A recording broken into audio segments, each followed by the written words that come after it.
Is there volume?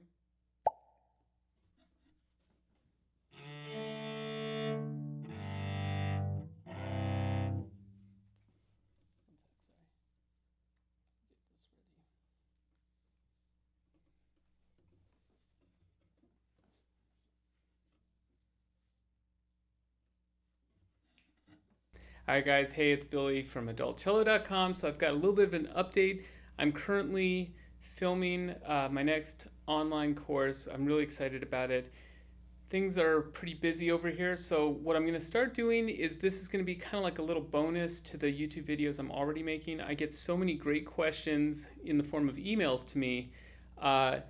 Unfortunately, I don't really have time to answer all those emails, and often I think a video is actually the best kind of explanation anyway, because I can actually show you what I'm talking about versus writing it out. So I'm just going to start doing these newsletters, and it's basically just more kind of cello related topics. So we'll get started today. And this one was written in from Aaron. And so I'm just going to read the question, and then we'll talk about it because it's a really helpful topic. So here we go.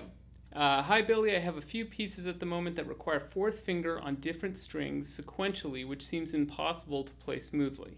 I know all about that. With first finger, it's easy to roll back to the higher string, but harder with fourth. Teacher has suggested blocking both with four sideways, or tilting the hand 90 degrees and holding both with second and third fingers, or lifting and putting down the fourth finger again if it doesn't need to be smooth. Could I do a video on this, especially if I know any other options? Okay. So that's a great question, and it's specifically fourth finger, I think, is where this really becomes, it can get a little gnarly because, you know, it's the weakest finger. It's, for most of us, the most kind of uncomfortable to bar something with because it's weak, and it's also shorter, so you really have to kind of crank the hand around. If you have one of those cellos where barring something to make a perfect fifth feels more like this, which happens to us all the time, you know, the fourth finger, it gets a little nasty. So what I'd like to do is just talk about how I approach this, and then we'll talk about different solutions. The first thing is I want to think about the context of the situation, kind of like what you already talked about in the message. So for me, that means, here's a couple thoughts. How fast are the notes happening? I generally don't bar my fourth finger whenever I can get away with it, like not doing it. But if the notes are happening fast enough, you know, I'll just drop it down, squeeze, you know, a little extra for 1 second, and then release it. So that's one thing to consider. How fast are the notes happening? And would you, even if they're fast notes, would you have to hold this down for a very long time? For me, if the answer is yes, then I would rather shift and bar with a different finger than deal with fourth finger squeezed down for a really long time, okay? The other thing you can think about is what's going on with the bow. So that means, you know, if you have something where it's like, something like that, where the music calls for separate notes that are separated and not legato, then, you know, a simple hopping motion works. My guess is that's specifically what you're not talking about. What you're talking about is something more like something like that, where it's kind of more legato. Something like that. So we'll talk about that. And then finally, the third consideration for this would be, you know, is vibrato going to be a big feature of the notes you're playing? If it is, then barring is really kind of like the last option possible you want to use, because whatever finger you decide, if you're barring and vibrating versus it's just much harder to get a decent vibrato with barred fingers. So let's dive into exactly what we can do here. So the first option is hopping. If you decide to hop with four across, so this is not barring, and you want it to be legato, it sounds like we're talking about a left hand issue, but it's really the bow. Okay, so you need to do some kind of sleight of hand bow magic to cover the fact that there will be an instant where you're, releasing your hand off of one string and going to the next. Okay, so I'm kind of, it's pretty legato. It's not perfectly smooth, but, and if you notice what I'm doing here, instead of a big hopping motion, I'm just kind of pushing my finger over, okay? So that's a little trick you can use at times. If you watch carefully my left hand, I said we're gonna hop, but what you can do if you need it to be legato is you can just kind of jam your finger into the side of the string, okay? This is specifically when you're going from a higher string to a lower string, okay? From a lower string to a higher string, you can usually just sort of roll your hand and fall over onto the next string. But if you're here, so I just pushed, my finger is not even on top of the string. That's a solution. Obviously, getting back to my 3 things you think about contextually, if you need a really good vibrato, jamming your finger into the side of the string is probably not going to be the best solution, but it's a really good way to kind of play two notes without barring anything, so it's more comfortable, but not having that a big gap, something like that, where it's there's time where you're literally hopping.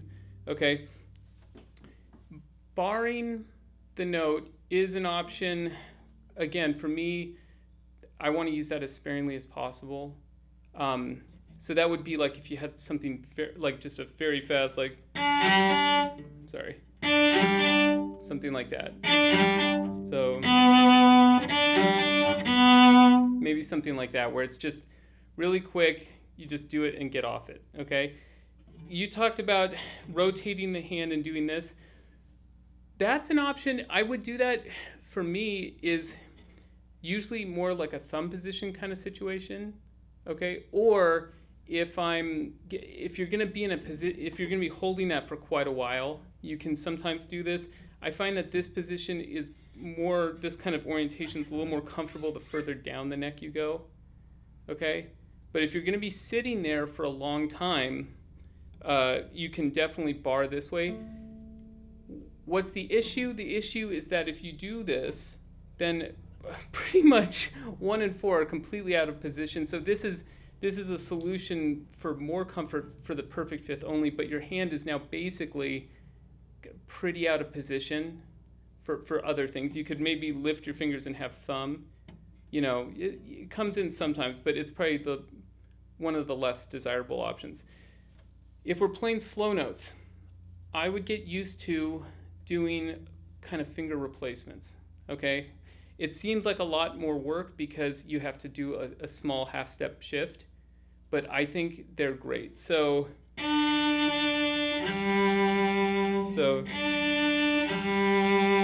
what I'm doing here,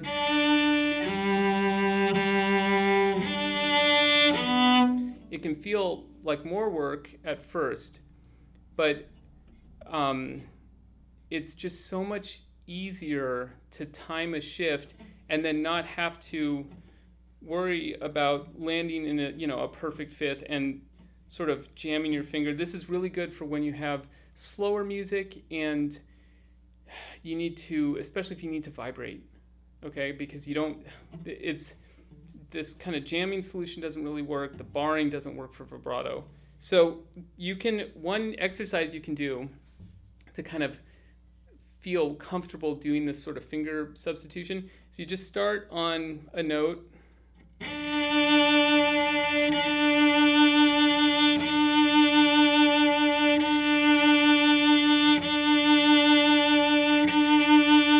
And so I'm just going back and forth, and for right now, every time I change the bow, I change a finger. And I'm just trying to make sure it's the same pitch each time, and try ideally to make sure that if you're vibrating, the vibrato is not, huge and juicy on second finger and then, almost non-existent sounding on fourth finger. So there's a few things that this kind of exercise really helps with, okay? So if you get comfortable doing that, then you can start doing a shift in the middle of the bow.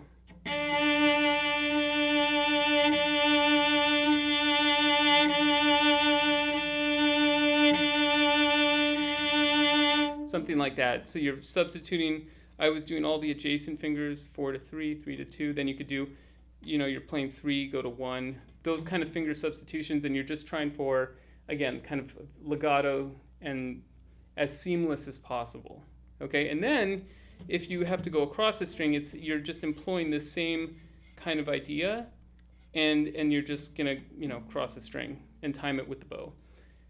The only thing I'll say with that, I've seen when I've mentioned this to students, and also when I've watched people do it, I really would consider it a shift. Okay, so I've seen people where they just sort of they kind of keep their thumb where it is, and then they just sort of throw their hand and sort of try to kind of do some weird shmeary thing.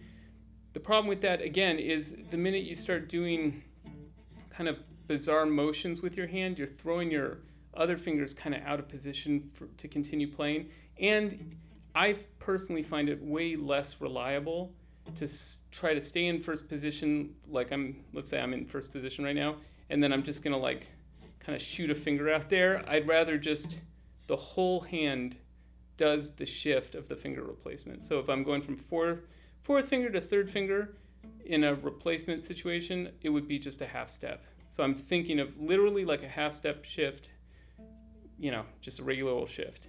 Okay. The final parting thing I'll say is that if you're working on this stuff and you just can't seem to get your left hand smooth, if you feel like you're kind of doing the right thing with the left hand, then guess what? It's probably the right hand. So you have to really plan things out with the bow hand. It's really easy when you're talking about barring things and uncomfortable hand positions to get really obsessive about what your left hand's doing and then forget that the right hand is actually creating the sound. So if there's still a gap in the sound, you might have the most fluid, perfect left hand in the world, but if your bow you're kind of uncomfortable, so you put a stop between the two notes you're playing with the bow, there's nothing your left hand can do to make that smoother because the bow is stopping, so the sound is stopping. Okay? So those are some options. I can't give you here's what I do each time because it really depends on what the situation calls for, but you can kind of mess with those ideas and then really focus on the bow and making sure that the bow is, I would play the same kind of little passage with the right hand only. Make sure you don't have some weird kind of hitch in your bow just from all the psychological worry about, what your left hand has to do. So get the bow on a right track, employ one of the left hand solutions, and that should get you on the road to legato playing. All right, there you go. So that's the first newsletter. I'm planning on doing these actually pretty regularly. So if you have any questions you'd like answered, please reply to this newsletter, and I can't wait to hear from you. And please feel free to share and forward this newsletter to any other, adult cellists you think might enjoy it. Hope you enjoyed it. See you soon.